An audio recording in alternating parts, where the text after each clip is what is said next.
Good morning again. My name is Bob Moffett. I am the Stewardship Chairperson for this coming year. As many of you know, stewardship is a giving back of our time, talent, and money. For the next 4 weeks, we will be talking about the money aspect of stewardship. How do people determine how much of their monetary treasure they will pledge to All Saints? In this connection, let me introduce you to Sharon McDonald, who will give you her answer to this question. Sharon? My name is Sharon McDonald. As a member of this year's Stewardship Committee, I am both humbled and honored to speak to you about our stewardship campaign this year.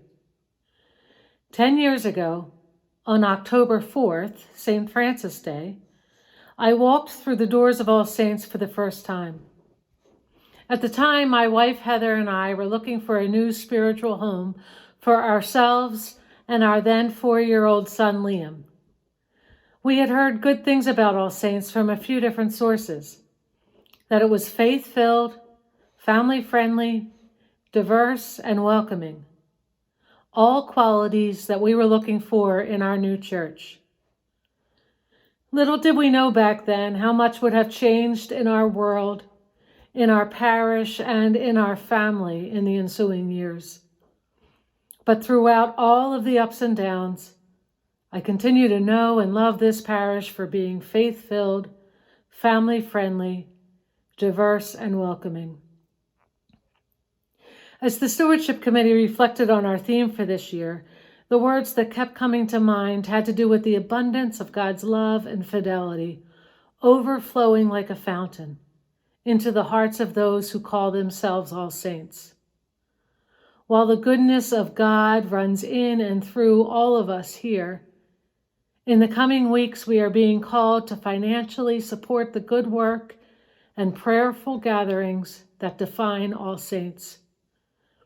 We are being asked to look not just that we have extra, because in this consumeristic world of ours, extra money is often frequently gobbled up by monthly TV subscriptions, takeout meals, and have-to purchases with which advertisers fill our social media and inboxes.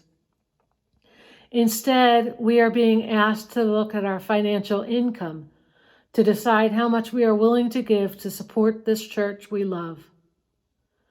I could easily say that I'm going to give up that extra takeout meal or spare the pedicure and consider that amount as my pledge donation.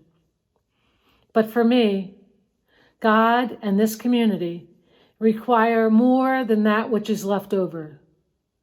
It requires putting this pledge expense, my monthly donation to the church, right alongside my other expenses such as my house, utilities, food, and education as necessary monthly expenses. I know everyone has different realities, especially with the effects of COVID-19 on our personal, local, and national economy. I know some of us are struggling to make ends meet. But for those of us who are still doing okay in this economy, I ask that you consider adding a bit more than you had originally considered for your pledge. But regardless of your circumstances, as faith-filled people who love this church, I hope that you will seriously consider your pledge contribution this year and put your money where your heart is.